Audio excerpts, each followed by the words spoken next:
하나님이여 내 속에 정한 마음을 창조하시고 내 안에 정직한 영을 새롭게 하소서. 나를 주 앞에서 쫓아내지 마시며 주의 성령을 내게서 거두지 마소서. 주의 구원의 즐거움을 내게 회복시켜 주시고 자원하는 심령을 주사 나를 붙드소서.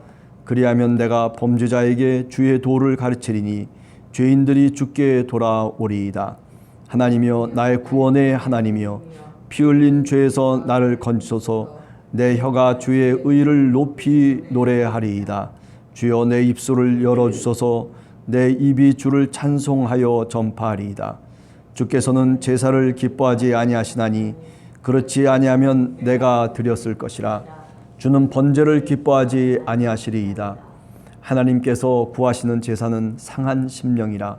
하나님이여 상하고 통회하는 마음을 주께서 멸시하지 아니하시리이다. 주의 은택으로 시온의 선을 행하시고 예루살렘 성을 쌓으소서. 그때 주께서 의로운 제사와 번제와 온전한 번제를 기뻐하시리니 그때 그들이 숫소를 주의 제단에 드리리이다. 아멘. 예. 네, 시편 51편은 하나님 앞에 죄인으로 다가서는 다윗의 모습을 그대로 우리들에게 잘 나타내주고 있습니다. 나는 죄가를 내가 압니다. 하나님의 긍휼을 구하는 마음으로 주님 앞에 고백하고 있는 다윗의 모습은 다른 사람의 모습이 아니라 바로 우리 자신들의 모습이다. 이렇게 말씀드릴 수가 있죠. 우리가 거룩하게 살아가고 하나님의 말씀대로 살아갈 수 있는 그런 힘이 우리로부터 오는 것이 결코 아닙니다. 하나님으로부터 우리 주님을 믿는 그 믿음이라고 하는 뿌리로부터 비로소 우리가 주님의 뜻대로 살아갈 수 있는 영양분을 공급받고 그리고 그 믿음 따라서 살아갈 수 있게 되는 것이죠. 자, 이런 점에서 이 다윗이 오늘 주님 앞에 나가면서 내 죄가를 말갛게 씻어 주시옵소서. 내 죄가 주님 앞에 있습니다 라고 하는 이 고백은 그저 죄인으로서만의 고백이 아니라 믿음을 갖고 있는 신앙인으로서의 삶의 모습을 그대로 우리에게 보여주고 있다라고 하는 점이죠. 그렇습니다. 다윗이라고 하는 사람이 전장터에 나가서 장수로서 수많은 피를 흘렸던 장본인이 바로 다윗입니다. 그런가 하면 자신의 충복인 그 우리아의 아내 밧세바를 자신의 아내로 맞이하기 위해서 음모를 꾸미고 그리고 결국 우리아를 전쟁터에 죽이는 인륜 도덕을 망가뜨렸던 그런 장본인이 역시 다윗이었다라고 얘기할 수 있죠. 사실 그 당시 고대 세계 속에서 생각해 보면 왕의 권력이라고 하는 것이 얼마나 대단한 겁니까? 사람의 목숨까지 좌지우지할 수 있을 정도로 권세가 있었던 것이죠. 그러니까 밧세바의 사건이라고 하는 것은 단순하게 그 사건의 의미를 넘어서서 권력을 갖고 있는 자가, 그죠? 권력을 갖지 않고 있는 약한 자를 업신여기고 그리고 그 권력을 통해서 약한 사람들을 살해하고 괴롭히고 억압하는 예수 그리스도가 이 땅에 오실 때에 다윗과 같은 왕으로 오셨던 것이 아니죠. 물론 다윗의 자손으로 이 땅에 오시고 육신의 혈통으로 다윗의 혈통 속에서 태어나셨다라고 얘기하지만 그러나 그는 목수의 아들로 이 땅에 태어났어요. 그는 저 화려한 예루살렘 성에서 태어난 사람도 아니고 그 예루살렘에서 활동했던 사람도 아니죠. 그렇습니다. 약할 때 강함 되시게 하시는 주님, 약한 자를 부르셔서 다윗도 마찬가지 아닙니까? 다윗의 그 형제들이 7의 형제들 생각해보면 제일 말째가 누구냐면 바로 오늘 이 다윗이거든요. 그러나 주님께서는 그 약한 다윗을 쓰셨던 것이죠. 10절에 보면 하나님이여 내 속에 정한 마음을 창조하시고 그러므로 내 안에 정직한 영을 새롭게 하소서. 내가 그렇게 하겠다는 게 아니죠. 그죠? 하나님이 그렇게 해주시기를 간절하게 기도하는 거죠.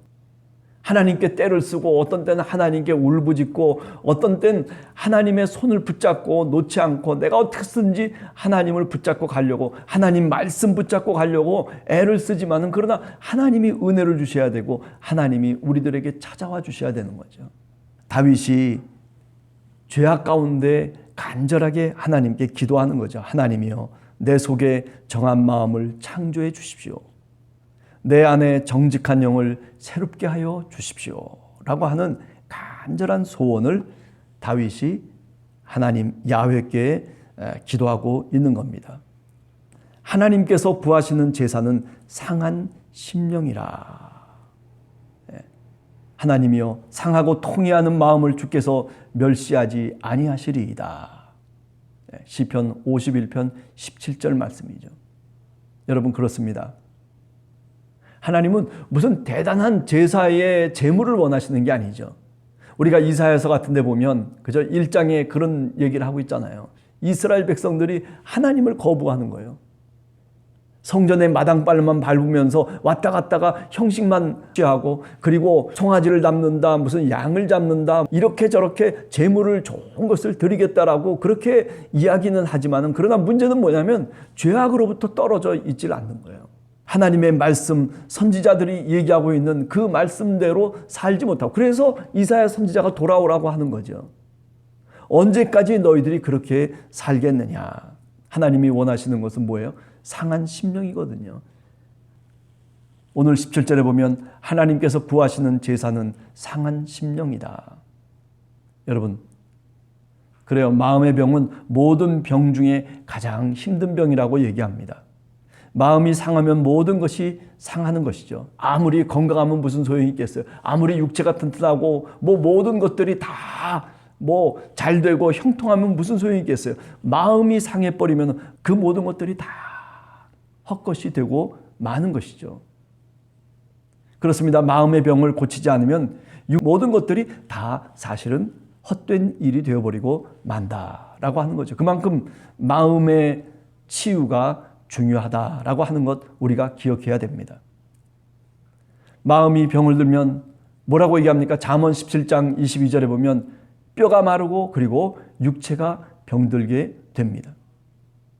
마음이 병들어 버리면 어떤 사람도 그 병든 마음을 치유할 수 있는 사람이 없는 거예요.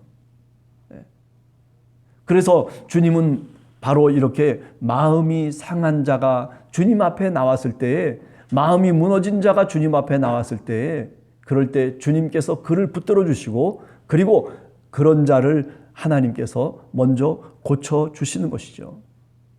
사실은 우리가 예수 그리스도의 삶 속에서 순환의 십자가의 길 가운데서 주님이 어떻습니까? 마음이 상한 자들을 고쳐주시잖아요. 수요 예배 때도 그런 말씀 드렸습니다만 38년 된 병자가 베데스다 연못에 있어요. 마음이 상하고 마음이 무너질 대로 무너져 버렸어요. 또 그런가 하면 주님께서 귀신 들린 자를 고쳐주잖아요. 그 귀신 들린 자가 뭐겠습니까? 바로 마음이 상하고 정신이 무너져 있는 사람을 의미한 거 아니겠어요? 예. 그런 사람들을 주님께서 찾아가 주셔서 그래서 그들을 치유하시고 그들을 온전한 마음을 갖고 살아갈 수 있도록 하시는 거죠. 우리가 에스겔서를 읽어보면 특별히 그 마음을 고치시는 하나님의 영의 역할을 잘 얘기하고 있죠. 하나님께서 새 영을 이스라엘에게 보내주시면 그러면 어떻게 한다는 거예요? 그 새 영이 우리의 굳었던 마음을 고쳐주신다는 거예요. 부드럽게 고쳐주신다는 거예요. 그래서 하나님의 율법대로 살기를 원하고 그래서 하나님의 말씀을 붙잡고 살아가고 수고하고 무거운 짐을 주님 앞에 내려놓으면서 살아갈 수 있는 그런 성령의 인도하심을 받게 될 것이다 라고 그렇게 에스겔 선지자가 그죠? 종말의 때를 예언하고 있지 않습니까? 하나님 마음이 상한 자를 찾고 있는 것입니다. 하나님은 그 마음이 상한 자의 속사정을 아무도 모르는 그 속사정을 그 속사람을 주님은 새롭게 하시기를 원하십니다. 아니 주님이 그 모든 것들을 알고 계십니다. 하나님은 상한 마음을 풀어주시는 하나님이시죠. 여호와 라파라고 하는 것은 단순하게 치료의 하나님이라고 하는 것이 육체적인 치료만을 의미하는 것이 아니라 바로 우리의 마음을 치유하시는 하나님이시다라고 하는 것을 의미하는 것이죠. 하나님은 우리의 상한 마음을 고쳐주시는 정말 참 좋으신 하나님이십니다. 오늘도 우리 함께하는 교회 성도들이 상한 마음을 갖고 주님 앞에 나가기를 원합니다. 오늘도 상한 마음을 주님께 고백하고 주님이 치유해 주시기를 간절히 소원하는, 간절히 기도하는 우리 성도들이 되시기를 간절히 원합니다. 우리가 마음이 무너졌어도 우리가 주님 뜻대로 살지 못하는 죄악 속에 살아가고 있다 손 치더라도 하나님이 우리에게 정한 마음을 주시고 하나님이 우리 안에 정직한 영을 새롭게 하셔서 성령을 쫓아서 살아갈 수 있는 그런 은혜와 은총을 오늘 하루도 우리들에게 주시며 복된 하루가 되시기를 간절히 주님의 이름으로 기도합니다. 같이 기도하겠습니다.